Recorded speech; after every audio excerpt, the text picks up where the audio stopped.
no introduction. His contribution to the nation is immense.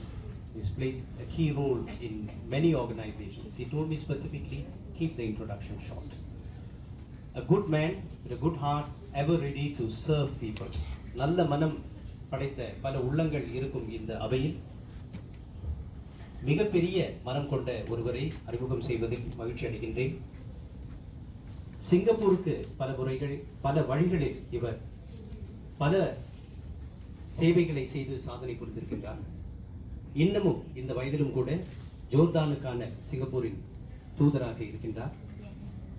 இந்திய சங்கம் சிரமமான ஒரு காலகட்டத்தில் இருந்தபோது அதன் தலைவர் பதவியை ஏற்று அங்கு பல மாற்றங்களை செய்திருக்கின்றார். இன்னமும் பொதுப்பணியில் தம்மை ஈடுபடுத்திக் கொண்டிருக்கின்ற திரு கேசவாணி ஐயாவை அழைப்பதில் மிக்க மகிழ்ச்சி அடைகின்றனர்.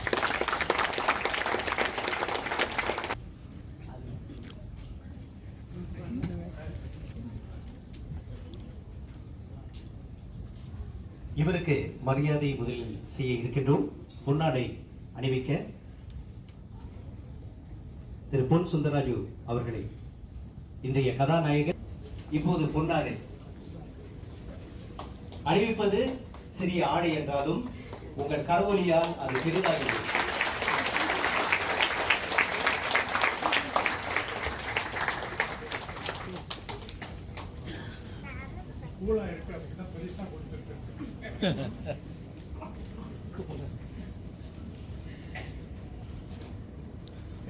தம்பி தினகரன் அவர்களே, இனிமே தம்பின்னு கூப்பிடலாமா? விருது வந்திருக்காரு. My friend Pon Sundaraju, National Tamil Writers Association,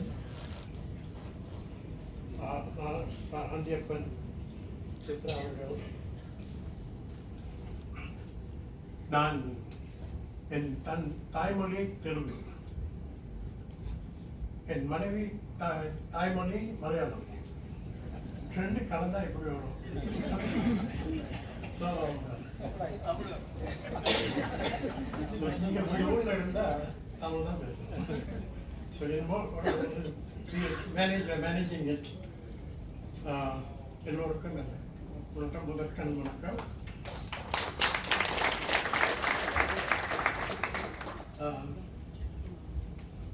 You will forgive me if I speak in Tamil because ordinarily I can manage, but when I'm going to speak something serious, I feel comfortable in English. It should change, but too late to change. I'm 70 or 83. So. I come from a family of teachers. My wife is a teacher trained in London, certificate of teaching. My elder brother was a normal trained teacher. My younger son is a teacher at Nanyang Technology Unit. And I am also a teacher, Kirby trained. So family of teachers, what would they do? The first time somebody comes and says, so I want to translate this book into English. Straight away I said, what a very good idea. Because we must be able to straddle both the Tamil language, which is very dear to all of us, but they must also have a window open to English, so that, you know, like the novels he has written, I've never read them. Because if it had been translated in English, I would have read them. It will take me a long time to read it in Tamil. So that's why I welcome this opportunity that he's taken to translate it into Tamil. So we'll reach a bigger audience, and his achievements, it would only have been confined to the Tamil community or largely the Indian community. But once you put it into English, it rather reaches a wider community. That is why I straight away welcomed this and very imaginative enterprise.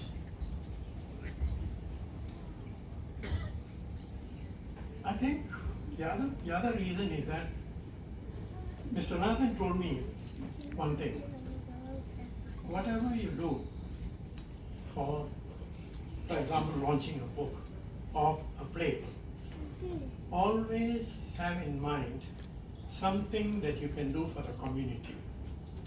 So we both discussed what can we do for the community from this enterprise, this project. I suggested, let us do something for the Dyslexia Association. Why? Because both my wife and I are founder members of the Dyslexia Association 30 years ago. 30 years ago, nobody knew even how to spell dyslexia. But there was a friend of ours, Dr. Jimmy Darwala, who started it, and today we have 13 centers across the island, reaching out to 10,000 students. Now, you saw these boys.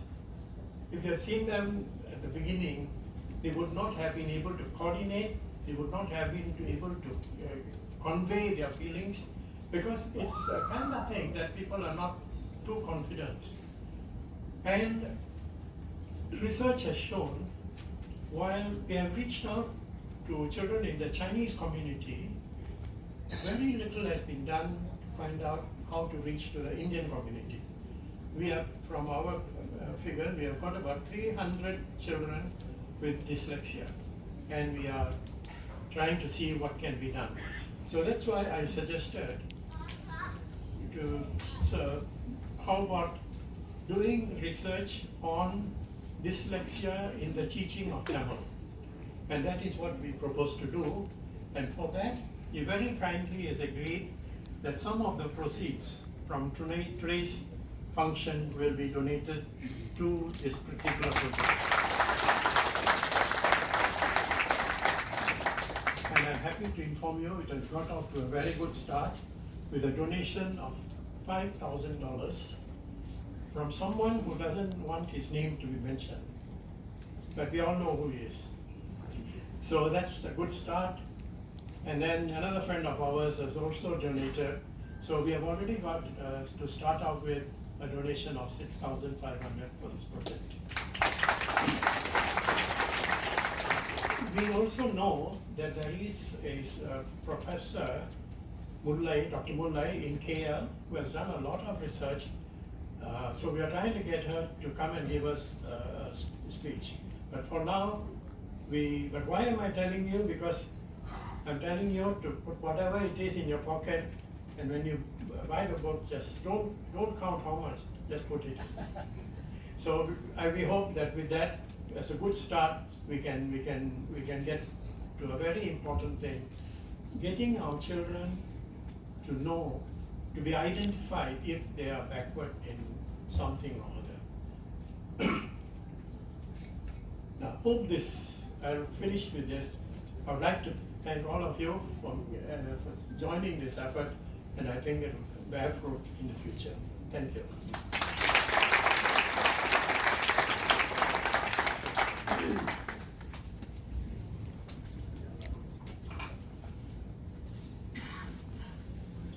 இப்போது வாழ்த்துரை வழங்க Singapore தேசிய பல்கலைக்கழகத்தின் இணை பேராசிரியர் முனைவர் சித்ரா சங்கரனை அன்புடன் மேடைக்கு அழைக்கிறோம். அவருக்கு திருமதி பொன் சுந்தராஸ் அவர்கள் பொன்னாடை போர்த்து சிறப்பிப்பார்.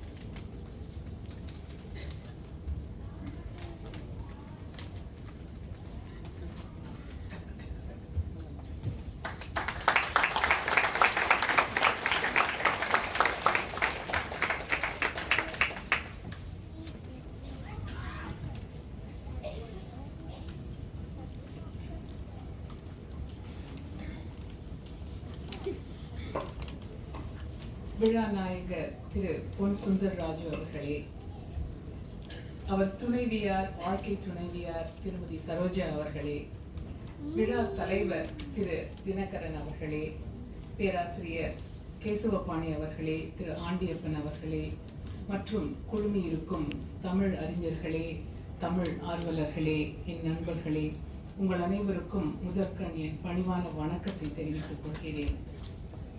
இன்று நாம் குழுமி இருப்பது ஒரு புதுமையான நூல் வெளியீட்டு விழாவிற்காக அதை பற்றி எனக்கு முன்னால் பேசிய பேராசிரியர் அவர்கள் குறிப்பிட்டார். ஆங்கிலத்தில் எழுதிய நூலை தமிழில் வெளியிட உள்ளோம். ஆகையால் இது பன்முக கலாச்சாரத்தை கொண்ட சிங்கை நாட்டிற்கு உகந்த ஒரு விழா என்றே சொல்ல வேண்டும். அது மட்டுமல்லாமல் மற்றொரு தனி சிறப்பும் உண்டு. சிங்கப்பூர் தமிழ் உலகில் ஒரு முன் உதாரணமாக தன் முத்திரையை பதித்த ஒரு பெருமகனாரின் தன் வரலாற்றை பாராட்டவும் இங்கு கூடியுள்ளோம். தன் வரலாற்றின் பயன் என்ன என்பதை இப்பொழுது சற்று ஆராய்வோம். தன் வாழ்க்கையை பற்றி பெருமிதம் அடைவதற்கு நிச்சயமாக தன் வரலாறு முக்கியம். தன்னுடைய வாழ்க்கையில் நடந்த நிகழ்வுகளை நினைவு கொள்ள அது அவசியம். ஆனால் இதற்காக மட்டும் இந்த இலக்கிய நூல் நடை உருவாக்கப்படவில்லை. அது மட்டுமல்லாமல் ஒருவர் தன் வாழ்க்கை பாதையை ஆராய்ந்து அதில் புதைந்து கிடக்கும் பாடங்களை பற்றி, படிப்பினைகளை பற்றி தானே ஒரு தெளிவு பெறத்தான். ஆக ஒரு வாழ்க்கை பயணத்தை படித்து மனித வாழ்வில் புதைந்து இருக்கும் தத்துவத்தை வலியுறுத்த தன் வரலாறு ஒரு முக்கியமான இலக்கிய வழிகாட்டியாக அமைகிறது. அந்த நூலை படிக்கும் நாம் அனைவரும் அந்த தனி மனிதரின் வாழ்வின் நிகழ்வுகளை பற்றி சிந்தித்து மனித வாழ்வை பற்றி ஒரு புரிந்துணர்வு பெற இந்த வகை இலக்கியம் உதவுகிறது. ஒரு நல்ல தன் வரலாறு ஒரு தனி மனிதரின் வாழ்க்கை பயணத்தின் மூலம் மனிதர்களாகிய நாம் அனைவரும் மனிதம் என்றால் என்ன என்பதை உணர வைக்கும் ஒரு இலக்கிய உத்தியாக அமைகிறது. அந்த வகையில் பார்க்கும் பொழுது திரு பொன் சுந்தரராஜு அவர்களின் அருமையான வரலாறு இதற்கு ஒரு தலை சிறந்த எடுத்துக்காட்டாக அமைந்துள்ளது என்றால் அது மிகையாகாது. ஒரு முழு மனிதரின் வாழ்வில் என்னென்ன சம்பவங்கள் அவரை வாழவோ வீழவோ வைக்கும் என்பதை மிக தெளிவாக ஆரவாரம் இல்லாமல் எளிய நடையில் விவரித்துள்ளார்கள் திரு பொன் சுந்தரராஜு அவர்கள்.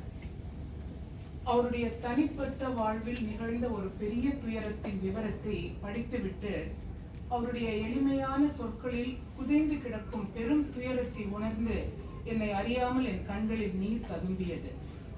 இதுதான் மனிதம், இவ்வளவுதான் மனித வாழ்க்கை, நெருநெரு உளனொருவன் இன்றில்லை என்னும் பெருமையுடைத்து இவ்வுலகு என்ற ஒரு நிலையற்ற மனித வாழ்க்கையை 4 வாக்கியங்களில் தெளிவுபடுத்திவிட்டார் இந்த நல்லவர். அவர் வாழ்வில் முன்னேற சிறு வயதில் நிகழ்ந்த ஏதார்த்தம் என்று நினைக்க தோன்றும் செயல்களில் கூட ஒரு தொடர்ச்சியை இத்தனை ஆண்டுகளுக்கு பிறகு பின்னோக்கில் துல்லியமாக நாம் புரிந்து கொள்ள நேர்கிறது. அவருடைய விவரணைகள் இவையெல்லாம் நடந்தால்தான் பிற்காலத்தில் இவர் இத்தனை விருதுகள் இத்தனை புகழ் பெற்றிருக்க முடியும் என்பதை நாம் உணர்கும் பொழுது இந்த நிகழ்வுகளில் ஒன்று மாறி இருந்தால் கூட அவர் வாழ்க்கை திசை திரும்பப்பட்டிருக்கும் என்பதை நாம் புரிந்து கொள்கின்றோம். இதனால் நாம் ஒரு அனைவரது வாழ்விலும் ஒரு உள் அமைப்பை உணர்கிறோம். அந்த அமைப்பு எப்படி நேர்கிறது, எதனால் நேர்கிறது, நாம் அந்த அமைப்பை உருவாக்குகின்றோமோ அல்லது மேலிருந்து ஒரு சக்தி அதை உருவாக்குகின்றதா என்ற கேள்விகள் எல்லாம் நமக்கு அந்த மனித தத்துவத்தின் மூலம் அந்த ஒரு உள் உணர்வை சீண்டுகிறது என்றுதான் சொல்ல வேண்டும். இதுதான் ஒரு சிறந்த தன் வரலாற்றின் ஒரு உத்தி என்று நாம் சொல்லலாம். நான் என் மனதை நெகிழ வைத்த, அறிவை சுடர வைத்த நூலின் வேறொரு பதிவு என்னவென்றால் அவர் ஆசிரிய பணியில் சாதித்தது. அவர் தமிழில் முதல் தலை ஆசிரியர் மாஸ்டர் டீச்சர் நிலை எய்திய நற்செய்தியை மட்டும் நான் இங்கு குறிப்பிடவில்லை. அதைவிடவெல்லாம் சிறந்தது அவர் குறிப்பிட்ட சில மாணவர்களின் கஷ்டங்களை புரிந்து கொண்டு அதற்கேற்ப செயல்பட்டு அவர்களின் வாழ்க்கையில் ஒரு பெரிய திருப்பத்தை ஏற்படுத்தியதுதான் அவருடைய ஆழமான மனிதத்துவத்தை நமக்கு உணர்த்துகின்றது. ஒரு மாணவன் வகுப்பில் முரம்பாக நடந்து கொண்டால் அவனை கண்டித்து விட்டு அதை பற்றி மறந்துவிட்டு செயல்படுவதுதான் ஒரு சராசரி ஆசிரியரின் வழி. ஆனால் இவரோ அந்த மாணவர்களின் வாழ்க்கையில் உள்ள பிரச்சனைகளை அலசி ஆராய்ந்து அதை உணர்ந்து அவர்களுடைய பெற்றோர்களை அணுகி அவர்களுக்கு அறிவுரை கூறி பின்பு அந்த மாணவர்களுக்கும் புத்திமதி கூறி அவர்களை சீர்திருத்தி நல்ல வழி நடத்தியுள்ளார் இவர்.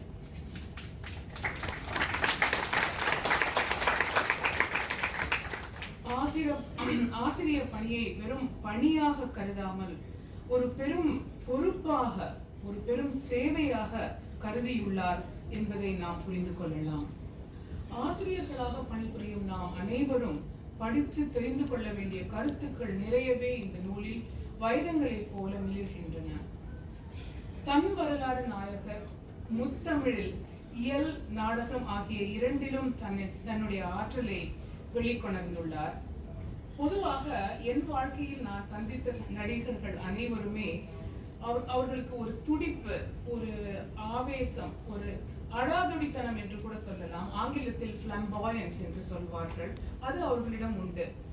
அது நடிகர்களுக்கே உரித்தான ஒரு நடத்தை என்றுதான் நான் முடிவு செய்திருந்தேன்.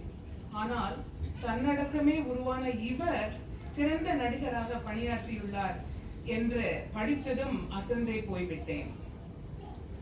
இந்த நூலை பற்றி, அவரின் வாழ்வினை பற்றி இன்னும் பேசிக்கொண்டே போகலாம். ஆனால் காலம் கடக்கிறது. ஆகையால் ஆங்கிலத்தில் ஒரு சில வார்த்தைகள் கூறிவிட்டு விடை பெற்றுக் கொள்கிறேன்.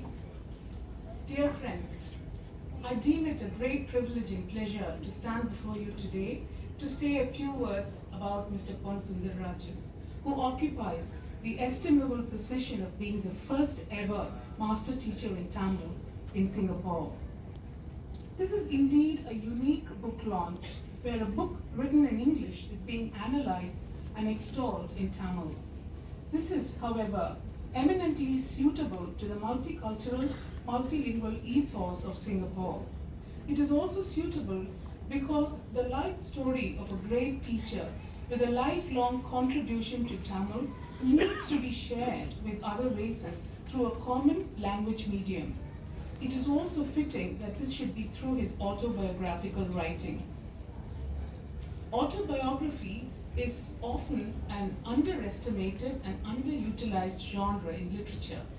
What is not understood about this form of writing is that one of its core functions is quintessentially about revealing the predicament of being human.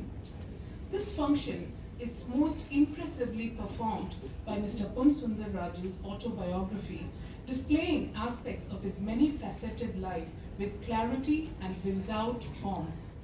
As a teacher, his sensitive management of students and ways he contributed to their growth, going the extra mile in every instance, makes us cognize the important role that teachers play in individual students' lives and the difference they can make through their positive initiatives. This is a book that all of us who are teachers should read and learn from. As for his personal life, the losses in his make us reflect about the impermanence of life. His achievements, the many honors he has won through his hard work, commitment and diligence inspire us. What was equally interesting to me was the realization that even the narration of the arbitrary events of his early life yet persuade us about the pattern that can be discerned in a richly lived life, which, with the benefit of hindsight, makes us ponder over the larger meaning that human life can hold. Mr. Pon Sundararaju's autobiography, in my opinion, reveals his character, a sincere, dedicated man with a passionate commitment to the welfare of Tamils and to the Tamil Indian community in Singapore. I am deeply honored to participate in this launch, and I thank Mr. Pon Sundararaju for making this possible. I wish the author and his family the very best. Thank you.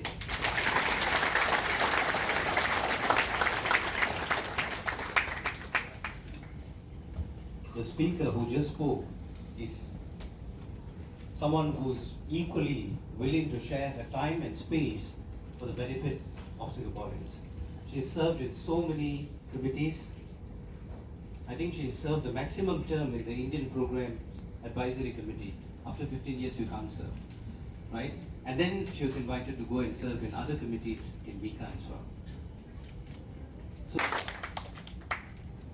அடுத்து பேசவிருப்பவர், இவருடன் பணியாற்றக்கூடிய வாய்ப்பு எனக்கு கிடைத்தது தமிழ் செய்தி பிரிவில்.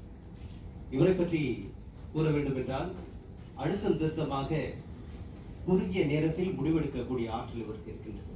பல குழப்பங்கள் நிறைந்த ஒரு சூழல். தமிழ் செய்தி மாறிக்கொண்டே இருக்கும், நிமிடத்துக்கு நிமிடம் மாறிக்கொண்டிருக்கும். அந்த குழப்பத்தில் சிலர் மேலும் குழப்பி விடுவார்கள். ஆனால் இவர் தெளிவாக இருப்பார். இப்படி செய்வோம், இப்படி செய்வோம், இப்படி செய்வோம், உடனடியாக முடிவெடுத்து விடுவார். 2, தைரியம். தயாரிப்பு என்று வரும்போது பல மாற்றங்கள் நிகழ்ந்து கொண்டே இருக்கும். ஒவ்வொரு ஆண்டும் புதிய விஷயங்கள் வந்து கொண்டே இருக்கும். மாற்றம் என்பது பயத்தை தரக்கூடிய ஒன்று. பலர் விரும்ப மாட்டார்கள். நான் செய்கிறேன், செய்வோம், ஒன்றாக செய்வோம், செய்து சாத்தியம் செய்வோம் என்று உடனடியாக முன்வந்து அதனை சாதித்து விடுவார். அந்த தைரியமும் இவரிடம் இருக்கு. அந்த தைரியம் இவரது பொது பணியிலும் நாம் கண்டிருக்கின்றோம். நண்பர் நான் ஆண்டியப்பர்.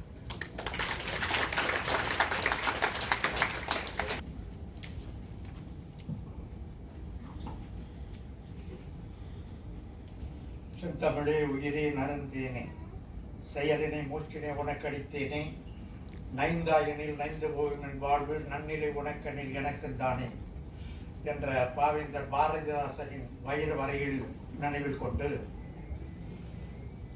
இந்த நிகழ்ச்சியின் நாயகர் அருமை நண்பர் திரு பொன் சுந்தரராஜ் அவர்களே, சிறப்பு விருந்தினர், இந்து அறக்கட்டளை வாரியத்தின் துணைத் தலைவர், நாடாளுமன்ற முன்னாள் நியமன உறுப்பினர், சிங்கப்பூர் தமிழ் எழுத்தாளர் கழகத்தின் மதியுரைஞர், சமாதான நீதிபதி, உலகத் தமிழ் மாமணி, இத்தனை சிறப்புகளையும் கொண்ட திரு தினகரன் அவர்களே,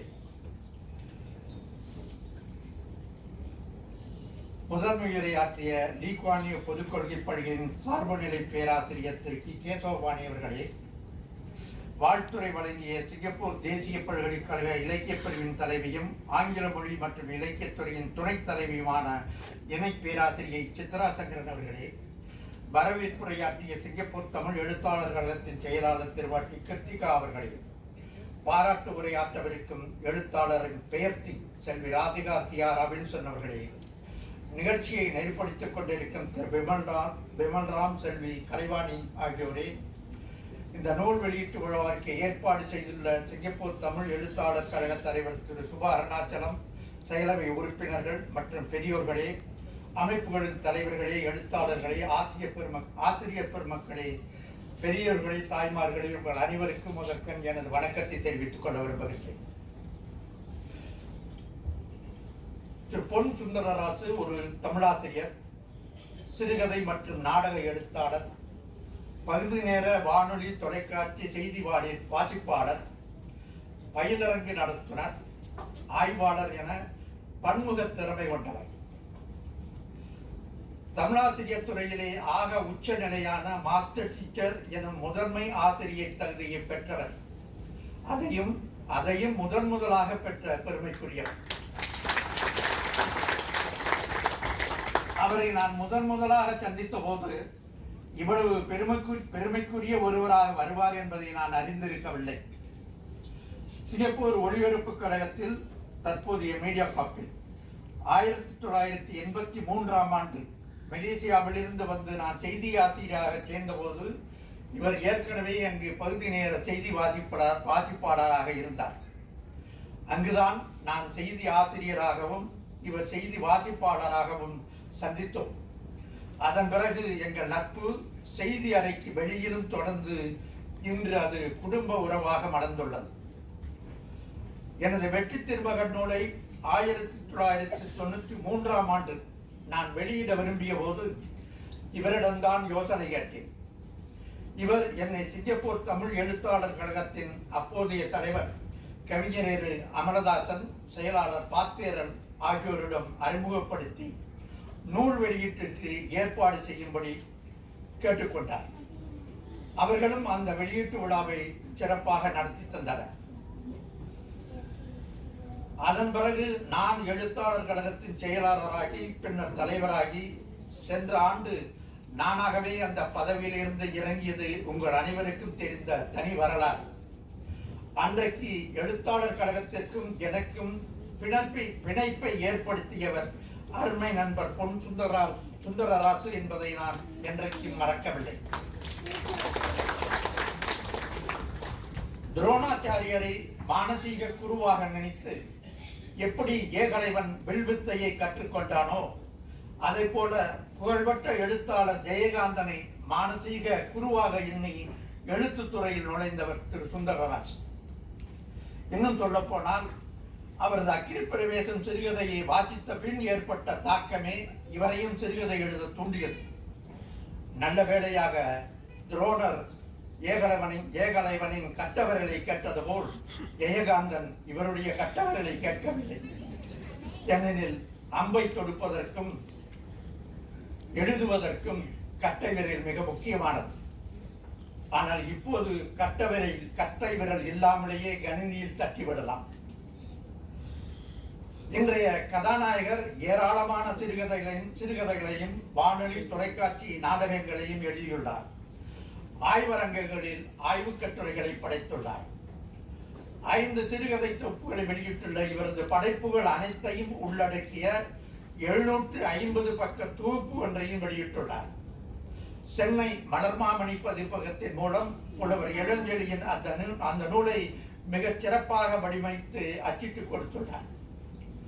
இன்று வெளியீடு காணும் தி master teacher my life and times எனும் ஆங்கில நூல் திரு பொன் சுந்தரராசுவின் வாழ்க்கை வரலாற்றை ஓரளவுக்கு பதிவு செய்கிறது என்றே சொல்லலாம். இவருடைய வாழ்க்கை வரலாறும் என்னுடைய வாழ்க்கை வரலாறும் ஏறக்குறைய ஒன்று போலவே இருக்கிறது. நான் பிறந்த அதே 1947 ஆண்டு தஞ்சை மாவட்டத்தின் தென்மங்கலா கோட்டையில் பிறந்த இவர், நான் மலையாவிற்கு அழைத்து செல்லப்பட்ட அதே 9 வயதில் 1956 ஆண்டு இவரும் சிங்கப்பூருக்கு அழைத்து வரப்பட்டார். நான் புறப்பட்ட அதே நாகப்பட்டினம் துறைமுகத்திலிருந்து இவரும் புறப்பட்டார். இவர் வந்தது ஸ்டேட் ஆஃப் மெட்ராஸ் கப்பல், நான் வந்தது ரஜோடா கப்பல். நான் பனாங்கு துறைமுகத்தில் இறங்கினேன், இவர் பனாங்கை கடந்து சிங்கப்பூரில் வந்து இறங்கினார். எனது தந்தை என்னை ஆங்கில பள்ளியில் தொடக்க பள்ளியில் சேர்த்து விட்டார். இவரை தத்து எடுத்துக்கொண்ட இவரது பெரிய தந்தையார் இவரை தமிழ் பள்ளியில் சேர்த்து விட்டார். இருவரும் வெவ்வேறு நாடுகளில் கல்வி கற்று வெவ்வேறு துறைகளை தேர்ந்தெடுத்து பயணித்தாலும் இறுதியில் எங்களை ஒன்று சேர்த்தது தமிழ் என்னும் நமது உயரிய தாய்மொழிதான் என்பதை இந்த குறிப்பிடுகிறேன். இவர் திருவள்ளுவர் தமிழ் பள்ளி, செயின்ட் ஜார்ஜஸ் சாலை அரசாங்க தமிழ் பள்ளி, உமரப்புலவர் தொடக்கப்பள்ளி ஆகியவற்றில் படித்த பின்னர் உமரப்புலவர் தமிழ் உயர்நிலைப் பள்ளியிலே சேர்ந்து உயர்நிலை பள்ளி கல்வியை முடித்தார். 19 வயதில் தமிழாசிரியராக சேர்ந்த இவர் படிப்படியாக தன்னை வளர்த்து கொண்டு தொலைதூர கல்வி மூலம் மதுரை காமராசர் பல்கலைக்கழகத்தில் இளங்கலை பட்டம், சென்னை பல்கலைக்கழகத்தில் முதுகலை பட்டங்களை பெற்று தாய்மொழி ஆசிரியர், ஒருங்கிணைப்பாளர், தாய்மொழி பிரிவு தலைவர், இச்சோடி இறுதியில் முதன்மை ஆசிரியர் என்று உயர்ந்தார். அதற்காக இவர் எவ்வளவு உழைத்திருக்கிறார், எத்தகைய சிரமங்களை எதிர்நோக்கிறார் என்பதை எல்லாம் இந்த நூலிலே அவர் விவரித்துள்ளார். உங்களுக்கெல்லாம் குறிப்பாக தமிழாசிரியர்களுக்கு நன்கு தெரியும், ஆங்கிலத்தை பயிற்று மொழியாக கொண்டுள்ள நமது பள்ளிகளில் தமிழாசிரியர்களாக இருப்பவர்கள் எத்தகைய சிரமங்களை எதிர்நோக்குவர், பதவி உயர்வுகளையும் மற்ற சிறப்புகளையும் பெறுவதற்கு எத்தனை தடைகளை தாண்ட வேண்டியிருக்கும் என்று தெரிந்திருக்கும். அவற்றை எல்லாம் இவர் குறிப்பிட்டுள்ளார். சோட்டா எனப்படும் ஸ்கூல் ஆஃப் தி ஆர்ட்ஸ் கலைப்பள்ளி முதலில் அமைக்கப்பட்ட போது அதில் தமிழ் பிரிவின் தலைவராக இவர் அனுப்பப்பட்டார். பின்னர் ஓய்வு பெற்ற பிறகு கல்விக் கழகத்தில் தமிழாசிரியர் ஆவதற்காக பயிலும் மாணவர்களுக்கு இவரும் பயிற்சி அளிக்கிறார். இலக்கியத் துறையிலே இவர் எழுதிய சிறுகதைகள், நாடகங்கள், கட்டுரைகள், ஆய்வுக் கட்டுரைகள் ஆகியவற்றை பற்றியும் இதிலே தெரிவித்துள்ளார். இவரது படைப்புகள் பல பரிசுகளை வென்றுள்ளன. அதேபோல் இவருக்கும் பல அமைப்புகள் விருதுகளை வழங்கி சிறப்பித்துள்ளன. ஜெயகாந்தனின் படைப்புகள் தன்னை பாதித்ததை போன்றே நா. பார்த்தசாரதி, டாக்டர் மூவா, அகிலன், கல்கி ஆகியோரின் நாவல்களும் தன்னை பாதித்ததாக இவர் குறிப்பிடுகிறார். தந்தை பெரியாரின் கொள்கைகள் தன்னை பெரிதும் ஈர்த்ததாக கூறும் இவர் அறிஞர் அண்ணா, நாவலர் நெடுஞ்செழியன், கலைஞர் கருணாநிதி, பேராசிரியர் அன்பழகன் ஆகியோரின் சொற்பொழிவுகளும் எழுத்துக்களும் தன்னை பெரிதும் கவர்ந்ததாக கூறுகிறார். குறிப்பாக பராசக்தி, மனோகரா, திரும்பிப்பார் போன்ற கலைஞரின் அனர்பறக்கும் வசனங்கள் தன்னை அவர் ரசிகனாக மாற்றியதாக குறிப்பிடுகிறார். இவர் ஆசிரியராக பணியாற்றிய காலத்தில் மாணவர்களின் நலன் அக்கறை கொண்டு அவர்களின் தனிப்பட்ட பிரச்சனைகளுக்கு தீர்வு காண உதவியிருக்கின்றார். இவர் இந்த நூலில் குறிப்பிட்டுள்ள 2-3 சம்பவங்கள் உள்ளத்தை தொடுவதாக இருக்கின்றன. அப்பசுரங்கன் உயர்நிலைப் பள்ளியில் இவர் தாய்மொழித்துறை தலைவராக இருந்தபோது சொற்களம் விவாத போட்டிக்கு மாணவர் குழுவை தயார்படுத்தி கலந்து கொள்ள செய்தார். அந்த முதல் முயற்சியிலேயே அவர்கள் அந்த போட்டியில் முதல் பரிசை தட்டிச் சென்று இவருக்கு பெருமை சேர்த்தனர். தனது வாழ்க்கைக்கு வழிகாட்டியாகவும் உறுதுணையாகவும் அமைந்த பலரை பற்றி இந்த நூலில் குறிப்பிட்டு நன்றி மறப்பது நன்றன்று என்பதை மெய்ப்பித்துள்ளார். கல்வி அமைச்சிலே பாடத்திட்ட அதிகாரியாகவும் இவர் பணியாற்றியுள்ளது குறிப்பிடத்தக்கது. கல்வித்துறையிலே பல்வேறு நிலைகளிலே பணியாற்றி உயர்ந்த நிலையில் தற்போது நண்பர் பொன் சுந்தரராசு இருந்தாலும் இவரது வாழ்க்கையில் ஏற்பட்ட ரணம் இவரது ஒரே மகன் அருளானந்தனின் எதிர்பாராத திடீர் மறைவுதான்.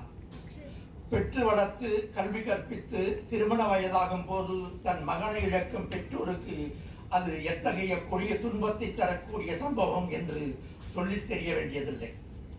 வார்த்தைகளில் வர்ணிக்க முடியாத அந்த சோகத்தை கடந்து செல்வதற்கு தனது நண்பர்களும் தமிழ் சமூகமும் உதவியதாக குறிப்பிடுகின்றார். வீடு, கார், பணம் என்று அத்தனை செல்வத்தையும் மகனுக்காக சேர்த்து வைத்திருந்தும் அவற்றை அனுபவிக்காமலேயே அவன் மறைந்து விட்டது இன்று வரை தன் குடும்பத்திலும் வாழ்க்கையிலும் ஒரு நிரப்ப முடியாத வெற்றிடமாக இருக்கிறது என்று இவர் வேதனைப்படுகிறார். நினைப்பதெல்லாம் நடந்துவிட்டால் தெய்வம் ஏதுமில்லை, நடந்ததையே நினைத்திருந்தால் அமைதி என்றுமில்லை. எங்கே வாழ்க்கை தொடங்கும், அது எங்கே எவ்வித முடியும்? இதுதான் பாதை, இதுதான் பயணம் என்பது யாருக்கும் தெரியாது. பாதையெல்லாம் மாறி வரும், பயணம் முடிந்துவிடும். மாறுவதை புரிந்து கொண்டால் மயக்கம் தெளிந்துவிடும் என்ற கவியரசரின் கண்ணதாசனின் வரிகளை சொல்லி ஆறுதல் கூறுவதை விட நம்மால் வேறு என்ன செய்துவிட முடியும்?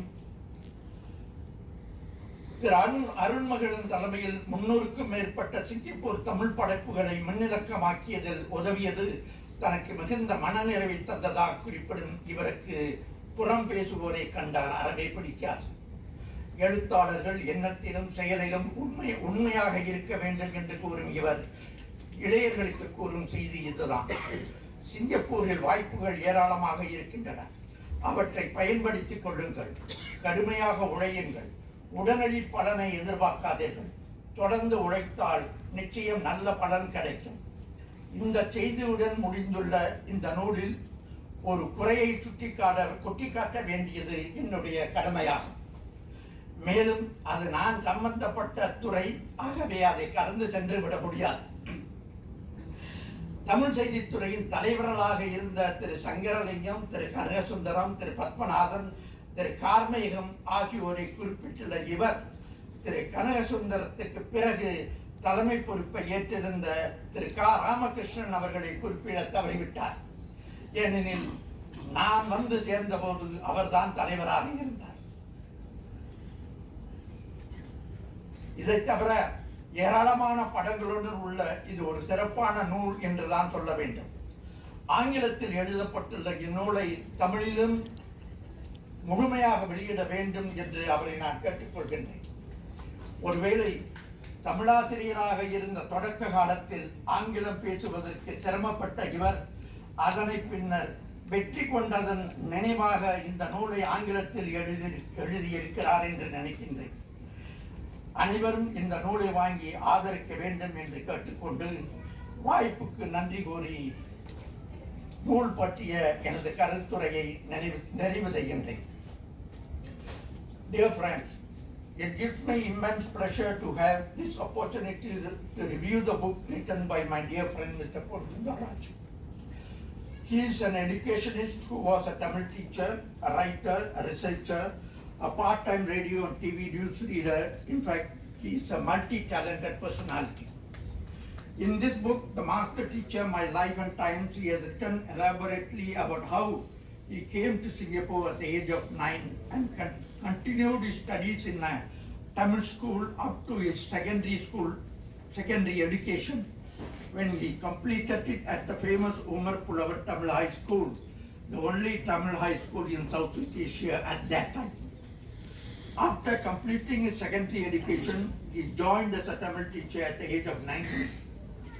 In this book, he provides a detailed and vivid account of the many hurdles a Tamil teacher faces in rising to become a master Tamil teacher. As an educationist, he also did not hesitate to offer his voluntary services to the needful. He was one of the part-time principals in one of the tuition centers run by SINDA, the Singapore Indian Development Association. This book also reveals his inner thoughts and reflections in life. He described how his life often had twists and turns, often causing him sorrows. The greatest sorrow of his life was the sudden passing away of his only son in Australia, which shattered the whole family. He overcame his depression with the help of friends and community, but he could still feel the vacuum in his family life. As a literati in the world of Tamil literature in Singapore, he began his career as a drama artist at the neighboring community that he grew up in, and published a number of short story collections and a big collection of all his writings in one book of about 750 pages. His plays for radio and TV have been broadcast often and received applauding reviews. He was also a part-time Tamil news reader for radio and TV news. In fact, my first acquaintance with him was as a news reader for TV. And I was the news editor and he was the news reader, and that happened in 1983. In the beginning of his career in the teaching profession, his lack of the English language was to prove a grave handicap, and because of this he faced tough times. To overcome this hurdle, he decided to take on the role of the school's hockey trainer and assistant secretary for sports in the hope of picking up the language, and an unusual way to learn the English language. But in the end, he overcame the hurdle because hard work pays is his motto. And this book is a fitting example how he has mastered the English language. He says, this book outlines the tasks and challenges that I face as a teacher and author. I hope this edition will help to motivate the young and give them an insight into the struggles one must go through to do well in one's chosen profession, and the crucial role the passion plays to achieve success. It is indeed true to the great Tamil sage Thiruvalluvar said, "Muyatchi than mai varutha koodi tharum." Sincere efforts will definitely bear fruits. Thank you. Nandri Vanakkam. தகவல் சொல்ல விரும்புகின்றேன்.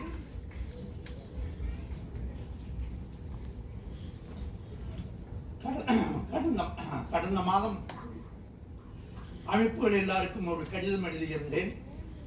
மதுரையிலே தமிழக அரசு அனைத்து உலக தமிழ் அமைப்புகள் மாநாடு ஒன்றை நடத்தவிருப்பதாக. இப்பொழுது அந்த மாநாடு அடுத்த மாதம் மார்ச் மாதம் 26 முதல் 30ஆம் தேதி வரை மதுரையிலே நடைபெற இருப்பதாக அறிவித்திருக்கின்றார்கள். அதற்கான கட்டுரைகளையும் அவர்கள் கேட்டிருக்கின்றார்கள். இதிலே உலகத்தில் உள்ள தமிழ் அமைப்புகள் அனைத்தும் கலந்து கொள்ளவிருக்கின்றன. ஆகவே உங்கள் அமைப்புகளின் செயல்பாடுகளை பற்றி உலகத் தமிழர்களிடம் கொண்டு சேர்க்க இந்த மாநாடு ஒரு நல்ல வாய்ப்பாக இருக்கும் என்று கருதுகிறேன். அதை பற்றிய விவரங்களை இந்த ஓரிரு நாட்களில் எல்லா அமைப்புகளுக்கும் நான் அனுப்பி வைப்பேன். ஆகவே இந்த மாநாட்டில் கலந்து கொள்வதற்கு சிங்கப்பூர் உள்ள அனைத்து தமிழ் அமைப்புகளும் முன்வர வேண்டும் என்று கேட்டுக்கொண்டு இந்த நல்ல வாய்ப்புக்கு நன்றி கூறி விடைபெறுகின்றேன். நன்றி, வணக்கம்.